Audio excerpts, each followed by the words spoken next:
The night he learned how quiet hope could be began with a calendar reminder that blinked once and went dark. Ethan Morales stared at the phone in his hand, thumb hovering above the screen as if it might fall through the glass. The reminder read simply, "Dinner, 7:30. He had typed it himself 3 weeks earlier, the letters careful and neat, like the plan he had built for someone else.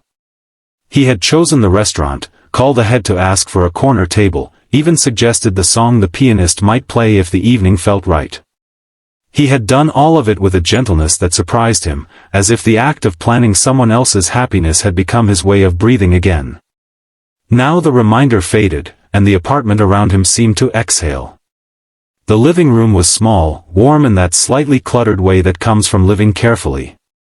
A second-hand couch faced a coffee table scarred with years of use. On the wall hung a child's drawing, crayon colors shaped into a crooked house with a sun that smiled too big. Ethan had taped it there when his daughter, Lily, was 5, when grief was still raw and hope was something he borrowed day by day. She was asleep now, her soft breathing drifting from the bedroom down the hall, steady and trusting. He set the phone face down and pressed his palms to his eyes. He had told himself this date wasn't for him. It was for Mara. Mara had walked into his life in the most ordinary way, standing behind him in line at the community center, arms full of flyers, her hair pulled into a messy knot that looked like it might fall apart at any second. She had dropped half her papers, and he had knelt to help her gather them, their hands brushing as they reached for the same corner. She had laughed, embarrassed and bright, and said, "I swear I'm more organized than this looks." She had been planning a date back then too.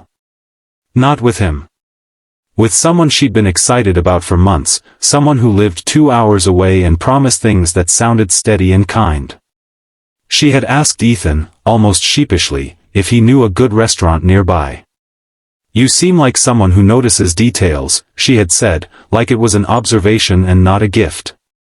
Ethan had noticed details his whole life. He noticed when Lily's smile changed just a little, when a bill arrived earlier than expected, when the silence in a room meant more than the noise. He had noticed how Mara's eyes softened when she talked about her work with kids, how she apologized to chairs she bumped into, how she spoke about the future like it was a place she wanted to be brave enough to reach. So he helped. He suggested the restaurant with the warm lights and the pianist who played requests. He recommended the walk along the river afterward, where the city lights reflected like scattered stars. He even helped her choose what to wear, standing in her small apartment, hands tucked awkwardly into his pockets while she held up dresses and asked, "This one, or is it too much?" He answered honestly, always kindly, never crossing a line he had drawn himself without even realizing it. It became their rhythm, coffee after Lily's soccer practice, quick phone calls between errands, quiet laughter over shared stories. Ethan told himself he was simply being useful. Useful felt safe. Useful didn't ask for anything back. The night before the date, Lily had watched him set the table for dinner with an extra care he usually saved for holidays. "You look like when you fix things," she had said, her chin resting in her hands. "What do you mean?" he asked, arranging forks until they lined up just right. "Like when you fix broken stuff," she said. "You get quiet. But happy." He smiled at her, a small, careful smile. "I'm just helping a friend." Lily considered this with the seriousness only children possess. "Friends help each other," she said. "But sometimes they help because they like each other." He had laughed then, soft and uncertain, and changed the subject. Now the date was supposed to be starting, and Ethan sat alone on his couch, the glow from the kitchen light casting long shadows across the floor. He had made himself promise he wouldn't imagine how it would go. He wouldn't picture Mara laughing at the corner table, wouldn't think about the pianist striking the first familiar notes. He wouldn't wonder if the man across from her would notice the way she listened, the way she leaned in when someone spoke. The phone buzzed. He didn't look at it right away. He had learned not to rush toward things that could hurt. When he finally turned the screen over, Mara's name filled the space, and his heart did that familiar, foolish thing, lifting before he could stop it. "Can we talk?" The message read. He typed and erased 3 replies before settling on, of course. The typing bubbles appeared, disappeared, appeared again. Then nothing. Minutes passed. Ethan stood and walked to the window, peering out at the quiet street below. A car passed, headlights sweeping briefly across the walls, then gone. He thought of all the nights he had stood in this same spot years ago, holding Lily as a baby, whispering promises he wasn't sure he could keep after her mother died. He had learned then how to survive on small moments of courage. The phone rang. Mara, he answered, voice steady because he needed it to be. I'm so sorry, she said immediately, the words tumbling over each other. I should have called sooner. I couldn't make myself walk out the door. He leaned his forehead against the cool glass. Is everything okay? No, she said, then laughed weakly. Yes. I don't know. It's complicated.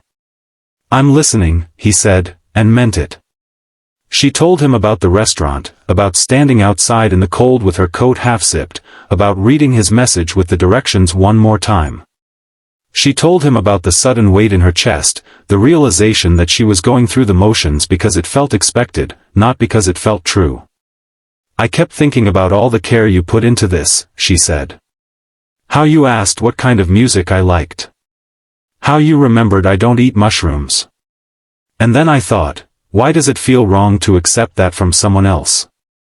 Ethan closed his eyes. I canceled, she said softly. I sent him a message. He was kind about it. Confused, but kind. That's good, Ethan said, though the word felt thin. There was a pause, filled with the hum of the city through the phone. Ethan, Mara said, her voice quieter now, like she was afraid of breaking something. Can I come over? His heart stumbled. It's late. I know, she said. I wouldn't ask if it wasn't important. He thought of Lily sleeping down the hall, of boundaries and careful choices. Okay, he said finally. But we'll keep it simple. I wouldn't want anything else, she said. When she arrived, she stood in the doorway with her hands clasped together, eyes shining with unshed tears. She looked smaller somehow, as if the evening had taken something out of her. Ethan stepped aside, letting her in, the apartment wrapping around them in familiar quiet. They sat on opposite ends of the couch, a respectful distance between them. Mara took a deep breath, then another, as if practicing. I realized something tonight, she said. And it scared me. He waited. I've been letting you pour care into me, she continued. And I told myself it was okay because it wasn't romantic. Because you weren't asking for anything. But that's the problem, isn't it? He swallowed. What problem? You don't ask, she said, turning to face him fully now. You give, and you act like that's all you're allowed to do. The words landed gently but firmly, like hands on his shoulders. I'm a single dad, he said quietly. My life is full. I don't. You don't let yourself be full, she interrupted, not unkindly. You make space for everyone else and call it enough. He looked down at his hands, the same hands that had held Lily through fevers and nightmares, that had fixed leaky faucets and broken toys. It's safer, he admitted. Mara nodded. I know. I've done the same thing, just differently. She reached into her pocket and pulled out her phone, setting it on the table between them like an offering. I canceled the date, she said again, softer this time. Because it felt wrong to keep pretending I wasn't already leaning on someone else. His chest tightened. Mara. She lifted a hand, stopping him. Let me finish. He nodded. You deserve love too, she said softly. Not the kind you earn by being useful. Not the kind that stays quiet so it won't disrupt anything. Real love. The kind that sees you. The room seemed to hold its breath. Ethan felt something shift inside him, something old and tired loosening its grip.